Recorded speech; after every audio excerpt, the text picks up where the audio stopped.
त्यसले काम गरेर नि खुट्टा भाँच्दैन त्यसले काम गरेर नि खुट्टा भाँच्दैन त्यसो भन्नु हुँदैन सरकारले त्यसो भन्नु हुँदैन सरकार भनेको अभिभावक हो हैन अनि कथन कदाचित कसैले फेरि त्यसै गरिदियो भने त अनि किन तैँले त्यसो गरेको भन्दाखेरि ऊ हाम्रो के अरे मन्त्रीज्यूले त्यसो भन्नुभएको थियो हैन अनि म त उहाँको फ्यान भनेर फेरि त्यो गर्यो भने त त्यो त राम्रो हुँदैन त्यसले गर्दा अभिभावकले त्यस्तो बोल्नु हुँदैन हैन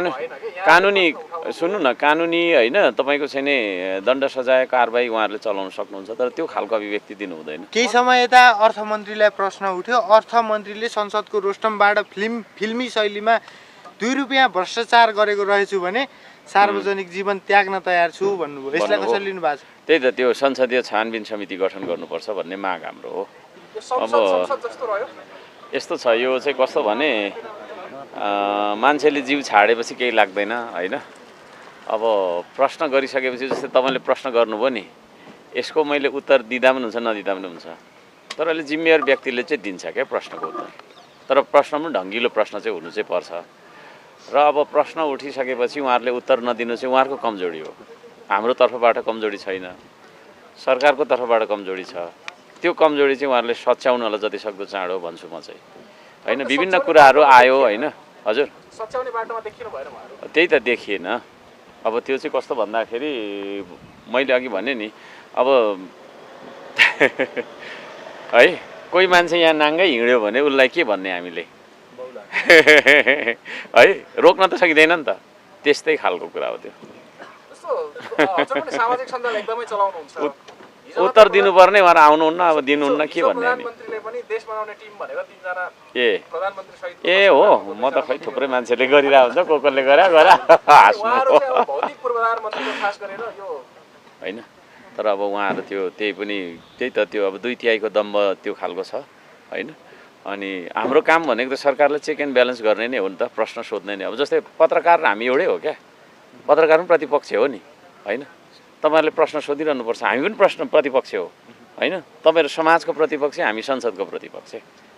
अनि हामीले प्रश्न सोध्दाखेरि रिसाउने झर्किन्ने हैन तिमीहरुले अब चाहे जस्तो गर्ने भने अर्कोचोटि चुनाव जितेर गर भन्ने खालको तिमीहरुलाई पनि म ठिक लाउँछु भन्ने खालको अभिव्यक्तिहरु दिनु भनेको त यो त तपाईको अत्यन्तै असभ्य अत्यन्तै अनैतिक अनि अत्यन्तै गैर जिम्मेवार र कानुन बिना तपाईको चाहिँ गैर कानुनी है खालको उत्तर हो र संसदबाटै तपाईँको अर्थमन्त्री जो पनि मानिस यहाँ त आउँदैन नि त बोल्नलाई हामी कसरी जाने त भित्र हामीलाई अथोरिटी छैन हजुर यहाँ चाहिँ सत्तापक्षको कोही पनि मान्ने बोल्दैन त्यही त बोल्नुहुन्न त्यही त पारदर्शिताबाट उहाँहरू डराउनु हुन्छ क्या जहाँ पारदर्शिता छैन त्यहाँ भ्रष्टाचार हुन्छ यति कुरा बुझ्नु न भनेको यो बालेन सरकारमा पनि भ्रष्टाचारको चरम व्यथिति छ भन्ने खोज्नु भएको तपाईँ उहाँहरू किन बोल्नुहुन्न त तपाईहरुले सोधेको प्रश्नको उत्तर किन नदिएको त त्यसो भए धरानमा खाने पानीको बजेट कसले हाल्यो त हर्क सम्पाङले हालेको भन्ने हर्क सम्पाङले हाल्यो बालेन सरकारले होइन यस्तो छ त्यो आन्दोलन त्यो तपाईको प्रोजेक्ट त्यो तपाईको चाहिँ के अरे भनौँ न त्यो ड्रिम भनेको मेरो हो क्या वर्षौँ पहिलादेखि मैले सप्तकोशीको पानीको लागि लडिरहेको मान्छे हो बालनजी अब साथी एक समय हामी थियौँ अहिले पनि त्यस्तो नराम्रो त होइन त्यति हुँदाखेरि उहाँकै कार्यकक्षमा महानगरपालिका कार्यकक्षमा थुप्रोचोटि बसेर हामीले छलफल गरे हौँ र उहाँलाई थाहा छ त्यो एजेन्डा चाहिँ मेरो एजेन्डा हो अब सरकार प्रमुख भएको नाताले अब उहाँले जस कलम उहाँको हातमा छ उहाँको सरकारले लेखिदियो तर लेख्न लगाएको चाहिँ मैले हो प्रधानमन्त्रीज्यूको तपाईले विरोध जति गरे पनि प्रधानमन्त्रीले तपाईले एकदमै माया गरे देखिन्छ यो हैन यस्तो छ हो मैले कहाँ विरोध गरेँ फेरि प्रधानमन्त्रीको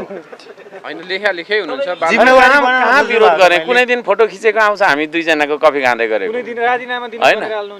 यस्तो नि त हो फेरि तपाईहरुले सुन्नु न प्रतिपक्षीको भूमिका अहिले तपाईले प्रश्न किन मलाई सोधेको भन्दा तपाई प्रश्न सोध्ने ठाउँमा हो कि हैन मैले पनि प्रश्न सोध्ने ठाउँमा मैले प्रश्न सोध्नुपर्छ प्रधानमन्त्री आएर जिम्मेवार भएर चाहिँ जवाफ दिनु पर्दैन व्यक्तिगत अनि अस्ति तपाईको सिमाना लाएर हिँड्नुहुन्छ तपाईले लगाइदिएको टोपी सिमानाको तपाईको कुराहरु उहाँले सच्याउनु पर्दैन भने के त्यो भन्नु पर्यो होला नि त मैले त्यो पनि भने होइन त्यो हाम्रो जहिले पनि छ त्यो पनि हाम्रो छ कि तर के छ भने अब यो बजेटलाई हामीले रोकेर त्यो तपाईको चाहिँ रसाकसी गरिरहन चाहिँ बुद्धिमानी भएन रसाकसी कहिलेबाट सुरु हुन्छ बजेट सकिएपछि हुन्छ त्यो अब हाम्रो जहिले पनि छ आज पनि हाम्रो थियो बासी हुँदैन हजुर तपाईले एक दिन बेल घेराउ गर्न जानु भएको थियो पछि रोस्टममै गएर सरी पनि भन्नुभयो भनेपछि त जे गल्ती गरिरहनु भएको छ होइन यस्तो छ के छ भने म चाहिँ मान्छे हुँ हैन मान्छे चाहिँ कस्तो हुन्छ भन्दाखेरि एउटा सचेत मान्छे अन्याय सहँदैन। सभामुखज्यूले के गर्नुभयो त्यो दिन भन्दाखेरि अरूलाई बोल्न दिनुभयो, हामीलाई बोल्न दिनु भएन होइन। अनि एउटा सार्वभौम तपाईँको चाहिँ के अरे सांसदलाई नै बोल्न दिँदैन भनेदेखि त तपाईँको त्यो त अन्याय भयो। त्यो अन्याय र विभेदको विरुद्धमा म कराउँदाखेरि केही समय त्यहाँनिर डिस्टर्बेन्स भयो। त्यति भइसकेपछि मेरो कारणले, श्रम संस्कृतिको कारणले अरू सांसदज्यूहरूको समय र अब सभामुखज्यू आफै तपाईँको बरबराउनु भयो होइन। के अरे सम्माननीय प्रधानमन्त्री रामचन्द्र पौडेल भन्नुभयो, अरूलाई पनि त्यस्तै त्यस्तै भयो होला। त्यसले गर्दाखेरि हाम्रो कारणले, अब उहाँको कारणले हो खासमा चाहिँ प्रधानमन्त्रीको कारणले हो। प्रधानमन्त्री हुँदै सभामुख हुँदै हाम्रो कारण पनि त्यहाँनिर आइलाग्यो क्या। त्यसले गर्दाखेरि अब मैले त्यो तपाईँ टेम्पू भिडबाट खसालेको र घरको टिन जस्तामा चाहिँ ढुङ्गा मुढा गरेको भिडियो भाइरल छ। त्यो मैले कारबाही गरिसकेँ भन्नुभएको छ अघि। के अरे हाम्रो गृहमन्त्रीज्यूले त्यहाँ मलाई भेटेर कारबाही गरिसकेँ भन्दै गृहमन्त्री र सुनिल लम्साललाई सँगै राखेर चाहिँ देश बनाउने टोली भनेर फेसबुकमा हाल्नुभयो। फेरि अहिले चाहिँ भक्तिपुर उद्धार मन्त्रीले चाहिँ काम नगरे ठेकेदारहरूको खुट्टा भाँचिदिन्छु भनेर भन्ने भिडियो एकदम भाइरल भइरहेको छ। नभन्नु पर्थ्यो।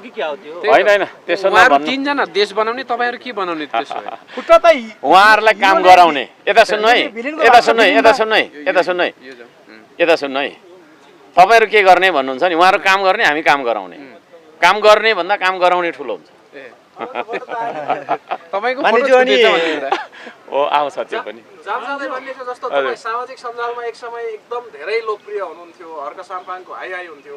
अहिले चाहिँ तपाईँलाई अब दिनमा कति लाखले त गन्ने छैन, जे होस् तपाईँले लाखभन्दा माथि नै गाली होइन। यो चाहिँ एउटा शाहरुख खानको मुभी जस्तो क्या।